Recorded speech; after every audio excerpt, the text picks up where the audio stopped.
Cup চায়ে আমি তোমাকে চাই। কবির সুমনের জনপ্রিয় এই গানকে বোধহয় সামান্য বদলে এখন বলাই যায় এক কাপ চা আমি তোমাকেই চাই। আসলে এই কনকনে ঠান্ডায় এক কাপ ধোয়া ওঠা চা না হলে কি আর চলে না?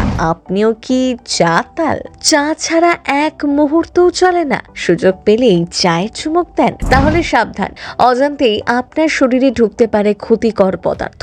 না, একেবারেই ভয় দেখাচ্ছি না। বিভিন্ন সংবাদ মাধ্যমে প্রতিবেদন দাবি করছে দোকান থেকে কেনা চা পাতা নাকি সবসময় খাঁটি হয় না, অনেক সময় ভেজাল মেশানো থাকে চা পাতাতে, আর তাতেই অজান্তে শরীরে ঢোকে ক্ষতিকর পদার্থ। তাই চা পাতা কেনার আগে সাবধান হন। কিভাবে বুঝবেন চায়ে ভেজাল মেশানো আছে কিনা? কয়েকটি সহজ ঘরোয়া উপায়ে চা পাতার ভেজাল শনাক্ত করা সম্ভব। আজকের ভিডিওতে সেই টিপসই জেনে নিন। দিনের শুরু হোক বা দিনভর শক্তির যোগান, চায়ের গুরুত্ব বাঙালির মজ্জায় মজ্জায় টের পাওয়া যায়। চায় পে চর্চা, চায় পে আড্ডা, উঠে চায়ের পেয়ালায় তুফান। সারাদিনে কাজের ফাঁকে কয়েক কাপ চা না হলে ঠিক চবে না।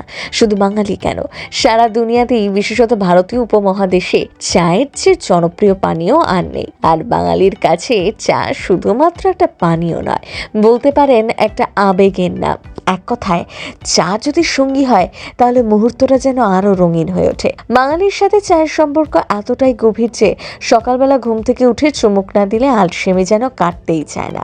বিভিন্ন গবেষণায় চাকে আবার স্বাস্থ্যকর পানীয়র তকমা দেওয়া হয়েছে। কিন্তু জানেন, সেই চা যদি খাঁটি না হয় তাহলে স্বাদের আনন্দ মাটি হওয়ার সাথে সাথে স্বাস্থ্যের ঝুঁকিও বাড়ে। অনেক সময় চা পাতার মধ্যে এমন কিছু ভেজাল মেশানো থাকে যা চোখে দেখে বোঝা যায় না। অনেক সময় চায়ের ওজন বাড়াতে বা রং গাঢ় করতে চা পাতায় লোহার সূক্ষ্ম কণা মেশানো হয়। এটি শরীরের জন্য ক্ষতিকর। এই ভেজাল ধরতে ঘরে একটি সহজ পরীক্ষা করা যায়। শুকনো চা পাতা একটি পরিষ্কার কাগজের উপর ছড়ান। এবার একটি চুম্বক ধীরে ধীরে চা পাতার উপর ঘোরাতে থাকুন। যদি চা পাতা থেকে ছোট কালচে কণা চুম্বকের দিকে আকর্ষিত হয় তাহলে বুঝতে হবে চায়ের মধ্যে লোহার ভেজাল রয়েছে। খাঁটি চা পাতায় এমন হওয়ার কথা নয়। এছাড়াও আরো বেশ কয়েকটি ঘরোয়া পরীক্ষা করেও দেখা নেওয়া যায় চা পাতায় ভেজাল মেশানো আছে কিনা। কয়েকটি চা পাতা একটি সাদা কাগজ বা সাদা কাপড়ের উপর রাখুন, তার উপর অল্প জল ঢালুন। ভালো মানের খাঁটি চা পাতার রং ধীরে ধীরে বেরোয়। সাধারণত রং তৈরি হওয়ার পর গরম জলের প্রয়োজন পড়ে, কিন্তু যদি ঠান্ডা জল পড়ার সাথে সাথেই খুব গাঢ় রং ছড়িয়ে পড়ে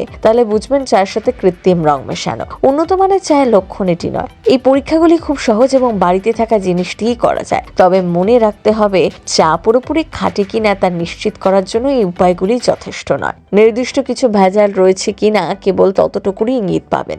কেনার সময় পরিচিত বিশ্বাসযোগ্য দোকান বা সংস্থার চা নেওয়াই নিরাপদ। আর চা সংরক্ষণ করার সময় খেয়াল রাখতে হবে পাত্র যেন শুকনো থাকে, ভালোভাবে বন্ধ করা যায়। প্রথম বাংলা ব্যুরো।